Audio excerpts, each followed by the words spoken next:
Hello, I'm R.A. Spratt. I write and perform this podcast. If you'd like to support the show, I'm a children's author, so you can buy a book by me, or you can buy me a coffee by going to buymeacoffee.com/storiesrasprat.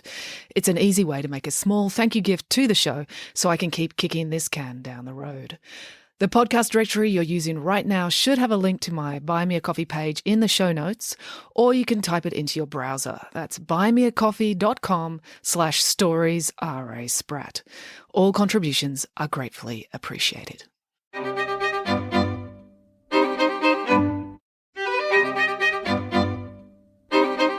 Hello and welcome to Bedtime Stories with me, R.A. Spratt. Well, I hope you're having a good week. It's lovely here in Bowral. It's autumn. It's a bit nippy. You can faintly hear in the distance the sound of the council workers with their leaf blowers and their lawn mowers tidying everything up because we've been getting lots of tourists coming down to see all the autumn colours here in Bowral. All right, well, let's get into today's story. Because I've got a lot coming up, I'm doing the Sydney Writers' Festival next week, which is huge because when you do the Sydney Writers' Festival and you're doing the primary school days as an author, it means that over 5 days, each day you go to a big theatre and you present for a lot of kids. So I'll be in Penrith, Chatswood, and then 3 days at the Sydney Town Hall. And the Sydney Town Hall holds like 2,000 kids. So it's, over the course of 5 days, I'll be presenting to 7,000 kids. And it's a really big deal. There's Dav Pilkey, who from Captain Underpants fame will be there. He's coming out from the States to do the show as well. And Mick Elliott, my friend Mick Elliott, is hosting, and then there's a couple of new Australian authors as well. So it's really big. And then all the publishers are throwing cocktail parties every night. So it's going to be a hectic week next week. So, and it's pretty much always a hectic week here in my office. So I just thought I'm going to make things a little bit easier for myself. I'm going to do a story from one of my books today, and I was thinking, what should I do? And I've been thinking, because I've been on holidays a bit lately, I've been thinking a lot, and I was thinking how much I really enjoyed writing Nanny Piggins and the Origin Story, which is the 10th Nanny Piggins book I wrote. And I wrote it years after writing all the other ones. And it was just so much fun to go back and write a complete novel about how Nanny Piggins started out. And I thought, because there's so many Nanny Piggins stories here on the podcast, you might like to hear a couple of chapters from this book. And because Boris is an ongoing character, I thought I will read to you the chapters which feature Boris's origin story from Nanny Piggins' origin story. So it's where Nanny Piggins first met Boris. So there's going to be a bit of a lead-in chapter. And so bear with me through that, and then it will build up to when Nanny Piggins first met Boris. All right, so let's get into it. So this is chapter 16, so you do need to know before this point. So what happened was Nanny Piggins and her sisters, they were all young piglets with Bramwell, their brother, living in the farmyard. And Nanny Piggins' sisters, as you know, are all evil in their own ingenious ways. But they sort of trick her to go into the circus, where the ringmaster kidnaps her, and she ends up working in the circus in Bolivia, which is not her home country. He takes her on a ship to Bolivia. And I know you're thinking, Bolivia, that's not on the coast. Well, he takes her then on a bus, and she ends up in a field in Bolivia working at the circus. And a variety of things happen. She tries to escape and it doesn't go well, but then she reconciles herself to being a circus star. So we're going to pick up the story at that point. So this is chapter 16, Fame. What happened over the months that followed felt a lot like being blasted out of a cannon. Sarah shot from being an unknown poop scooper to being the greatest circus performer in all of South America, and eventually the world. Now that the ringmaster had an amazing circus star, the world's most glamorous flying pig, he abandoned the free field in the Bolivian grasslands and took the whole circus on the road. Every week they played a different capital city, and every show was packed out. Since the dawn of time, or at least since the dawn of theatre, producers have struggled to know what audiences want. Well, it turns out that people were desperate to see an incredibly, staggeringly beautiful pig shoot through the sky. They flocked to see her performances, never tiring of the drama of seeing such a strangely alluring pig with impeccable fashion sense rocket into the stratosphere. Now, readers, Being an overnight circus sensation sounds wonderful, but there was a problem. Sarah was so effortlessly good at being blasted out of a cannon that she didn't have anything to do. She didn't need to practice. In fact, it was better not to practice. It alarms the neighbours if a cannon starts going off when they don't expect it. And air traffic controllers prefer it if pigs don't fly through commercial airspace any more than is necessary. Sarah never actually hit any airplanes, but the pilots would get distracted when she flew past their window, blowing kisses. The same was not true for everybody else at the circus. They did have to do work, and circus performers work hard. Acrobats have to stay in shape and practice all their tricks over and over again. Audiences don't like it when they drop each other because they've forgotten that the triple twist is before the backflip, but after the synchronised somersaults. The clowns have to throw pies at each other and knock each other down so they don't lose their touch. The lions have to be groomed, and lions are very particular about their beauty regime. When you give a lion a manicure, you don't want to push too hard on their cuticle, or they might push you down their own throat. Even freaks like Rosalind, the bearded lady, and Lavinia, the fat lady, were kept busy. It was their job to go into town and shock the locals. The locals would then tell all their friends that they'd seen a stunningly beautiful woman with a waist-length beard and her large friend who ate 200 chocolate eclairs at the bakery. Their friends would never believe them. Then all their friends would have to go to the circus to see for themselves. All this meant that Sarah was sitting around the circus with nothing to do and no one to talk to. The ringmaster had hired a new poop scooper. Actually, several thousand new poop scoopers. He'd hired a group of Egyptian dung beetles. They ate the poop, which sounds disgusting, but the dung beetles couldn't have been happier. They thought all their Christmases had come at once when they found out they would be cleaning up after an elephant. So Sarah had nothing to do, while everyone else at the circus was very busy. She was not a pig who was used to having downtime. At first, she tried to stay busy by baking. It was her great gift. She was even better at cake baking than she was at being blasted out of a cannon. She was delighted to share her baked goods with her co-workers. But after the first 2 weeks of baking cake after cake for her colleagues, the ringmaster politely but firmly asked her to stop. Everyone was gaining too much weight, which could have had tragic consequences in a circus. The trapeze artists were getting too heavy to hang on to each other, the clowns couldn't fit themselves into their tiny car, and everyone was looking too delicious to the lions. Even Lavinia, the fat lady, wanted Sarah to stop baking cakes. She was proud to be a fat lady, but she still had to get through doors. So, with little to do, Sarah found herself at a loose end. There are only so many diamantes you can hot glue onto your own helmet. Sarah found herself missing the old days back in the sty. Yes, all her sisters had been evil, and Bramwell had been thoroughly good for nothing, but things had never been dull.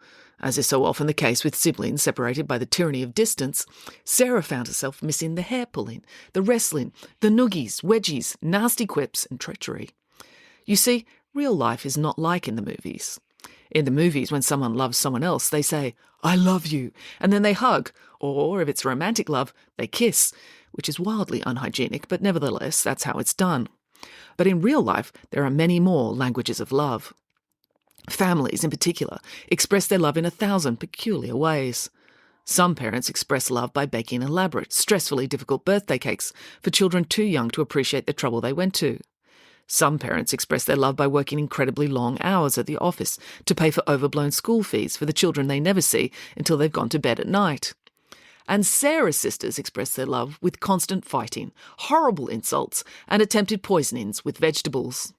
Sarah intuitively knew all this, so just thinking about the time Deirdre electrocuted her twice to compare the difference between AC and DC power made her tear up at the memory. Which was why Sarah was so delighted when, after many months, she received a letter. Letters were prized possessions at the circus. Not many performers got them.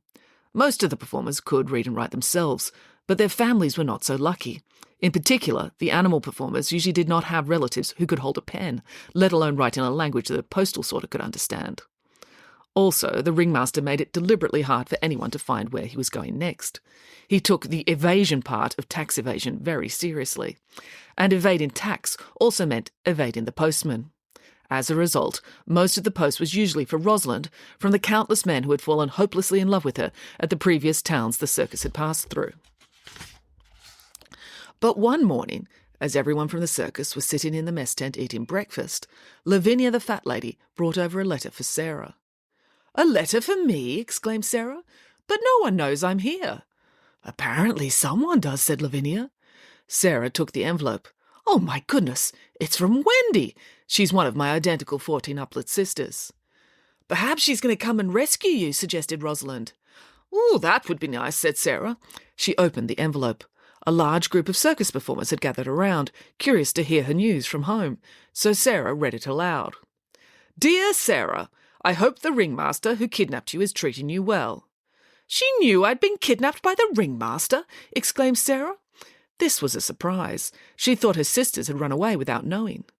Since I saw you last, I have been recruited as an international super spy by a secretive, non-government evil spy agency.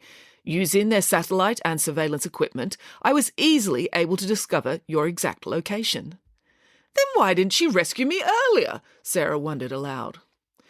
I decided not to rescue you because I find you very annoying, and I know you would cause a fuss about my working for an enemy of the state.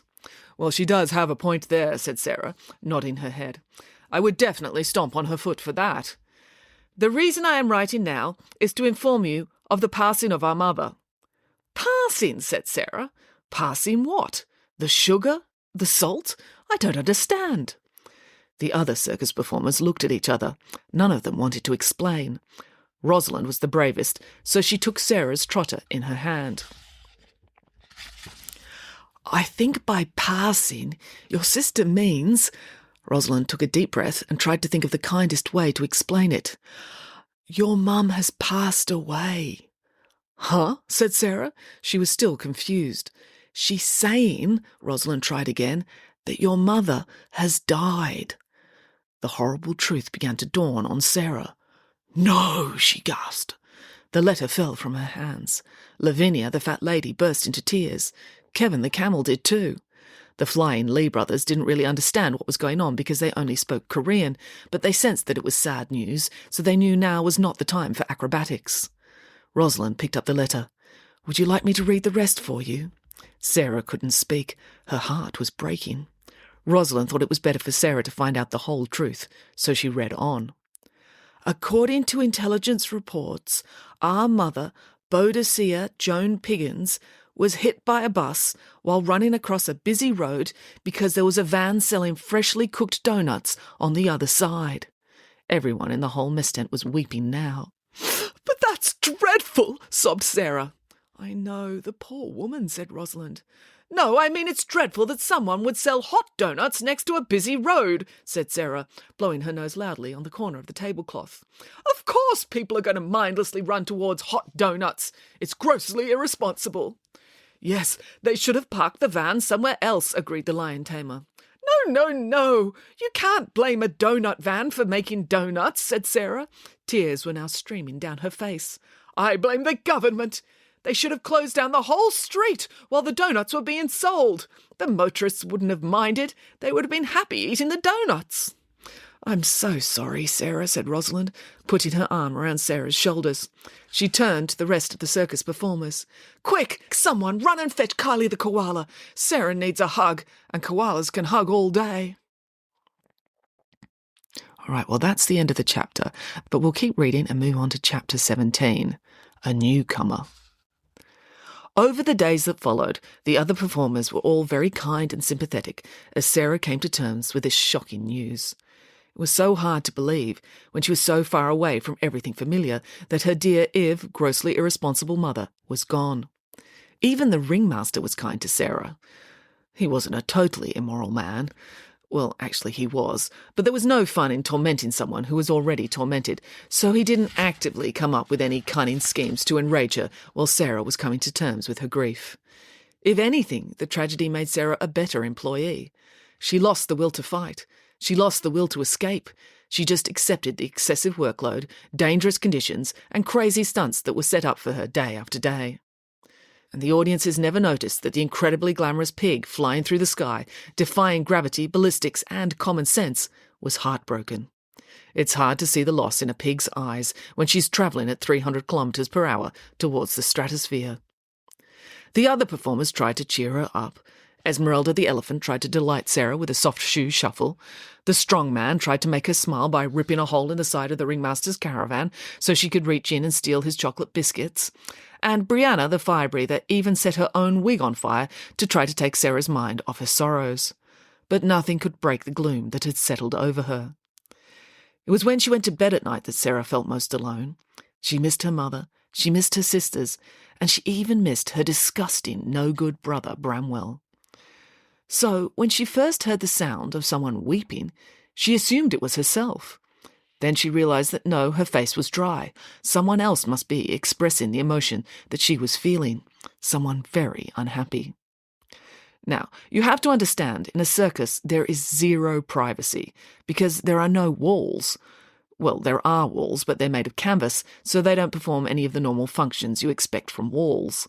They don't hold anything up, they don't often keep rain out, and most importantly, they don't block the passage of sound. This was the main reason that the ringmaster was the only person at the circus to live in a caravan, not a tent. He also had the inside of his caravan entirely lined with egg cartons. They aren't just good for storing eggs, you know, they're also good for soundproofing a room, and he needed his caravan to be soundproof so none of his staff would know what wicked things he was planning. They would no doubt have all run away if they'd known what he had in store for them in advance. Like any compassionate person, Sarah hated the sound of crying, especially when you can hear clearly that the person crying doesn't have any tissues. It's a type of distinctive, very wet crying that is unpleasant for the person crying, but even more so for the hearer. And so Sarah picked up a box of tissues and went in search of this poor, suffering individual. And we'll leave it there. I know it's a bit of a cliffhanger, but it's a long story, the introduction of Boris, so I'll continue with it next week. So that's it for now. Until next time, goodbye.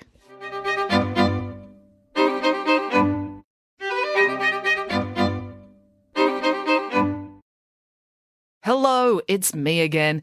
If you enjoyed listening to Bedtime Stories with R.A. Spratt, it would be really helpful if you could like, subscribe, follow, and or review the show on whatever podcast platform you're listening to now. Every little one of those digital affirmations helps, and the bigger this podcast gets, the more I can justify procrastinating from my real job to keep bringing these stories to you. Thank you.